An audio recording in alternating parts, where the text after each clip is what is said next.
Back here in Lagos State, 100 or more than 100 suspected members of the dreaded cult group Badoo have now been arrested. The Nigeria police force recently decided to collaborate with the local volunteers, including the Oodua People's Congress. Well, for some time now, the members of the Badoo cult group have been in a violent killing spree in the Ikorodu area, a development which had prompted mobs to lynch some suspected members of the group. Well, joining us now is a security expert, Richard Amuwa, to talk about this current development. Thank you very much for joining us again on TVC News. We'll pick it up from the tail end of that introduction, saying that because of the fear of Badoo, the Badoo cult group now, residents in Ikorodu have now resorted to carrying jungle justice. And of course, you must have heard the news of the 3 killings now, which unfortunately turned out to be the death of a comedian and 2 of his associates, so to speak. Let's take it up from that area. First of all, thanks for having me again. I think the issue about Badoo is long overdue. It's overflogged, and the government and the security agencies seems not to know what to do. And as a result of that, the residents, landlords, and the indigenous of Ikorodu, that it's now a self-help kind of thing, and which is very unfortunate. You see, there's something we keep talking about when it comes to security in Nigeria. The government seems to sit back. I have to say they don't have help. Okay, 100 people were just arrested yesterday or a few days. As I'm talking to you right now, there's a report that a family and his family has just been murdered again, just overnight. What are we talking about here? Where are these people coming from? I quite appreciate, our people thinking that government is exclusive for security. Yes and no. Your security is in your hand, but not for jungle justice. These people live among us. For crying out loud, we can't continue to shield bad people among us. They will not tell us. I've said it in different fora. The point is that these people, are they coming from outside Ikorodu, or they live in Ikorodu? What is going on? You just made a very, very important point there, that you cannot leave security alone to the hands of government. Now you have this collaboration between the Nigeria police and the Oodua People's Congress that led to the arrest of this 130-something people. Now, with this jungle justice that the people have resorted to, is it a clear indication that people have lost interest in both the administration of justice and the rule of law? That's just it. That's just the answer. It's a straight answer, What are the implications of that? The implication of it is that more innocent people are going to be cut down.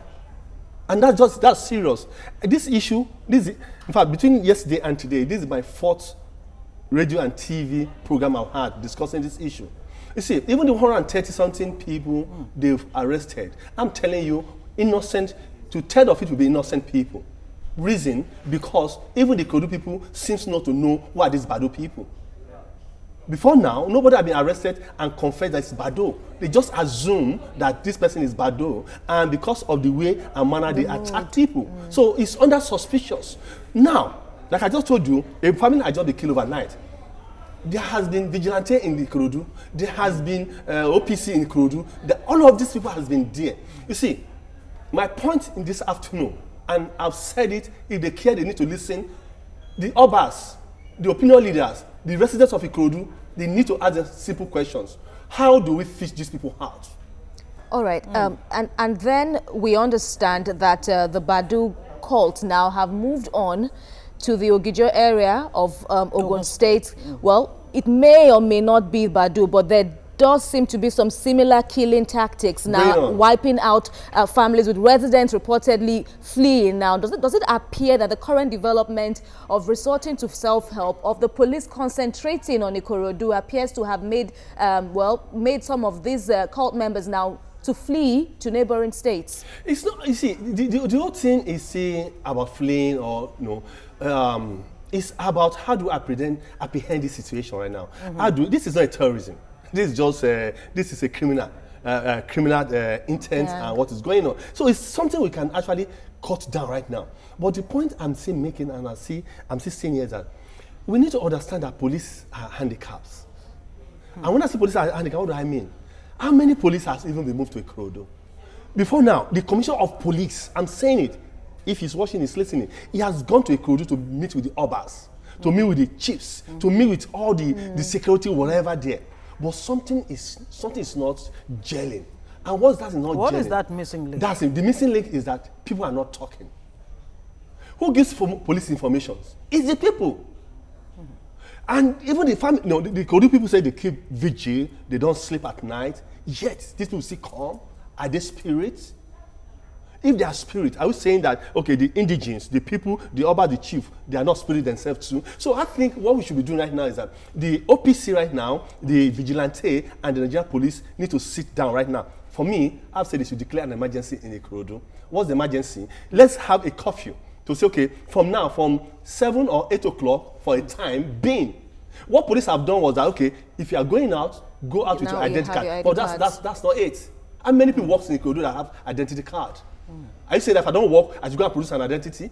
So what are you Badoo people to go and produce an identity? But how long can that curfew stand if they actually decide to, go the way of a curfew? Don't you think the NOA... I'm bringing the security. Let me even throw this in quickly as you respond to that. The NOA, the National Orientation Agency, looks like it has its job cut out for it. Because when you have a society that now resorts to jungle justice and the police, like you've said, that seems to be overwhelmed and the people are not providing information, what does that say about all of this? What it says is that the police is not working and it's like the government themselves are sleeping. But that's not the picture. But that's the picture of what people are saying. What people are saying is that if you come to Ikorodu and see the way these people are cutting down family, you will you resort to jungle justice. But I'm saying that's not the point. But the point I'm making here is that if, for example, we declare emergency in Ikorodu, let me tell you what happens. What happens is that the security agency will go house from house, ask questions, where's the ammunitions, take it one by. You see, they said desperate measure deserve what? Desperate situations deserve desperate measures. Desperate measure. You see, we need to look at what other measures are we going to take. That's the point here. If people are afraid that they cannot talk to the police, they cannot, and they are resorting to jungle justice, it means that the police have lost it, the government themselves have lost it, and the next thing is to do what? To declare what they can do to get this thing now. Because right now, Ikorodu people cannot sleep, Ikorodu people are running away from their residents. So, what are we talking about? Now, I have a simple question. What if it's not only Ikorodu this is happening? What will happen? And it is obvious it's spreading to other places, like my colleague just mentioned. We need to do something now. urgently right now. All right. Richard Amuwa, thank you so much. Richard Amuwa is a security analyst. Thank you so much for joining us on the News Hour. Once again, thank you for having me.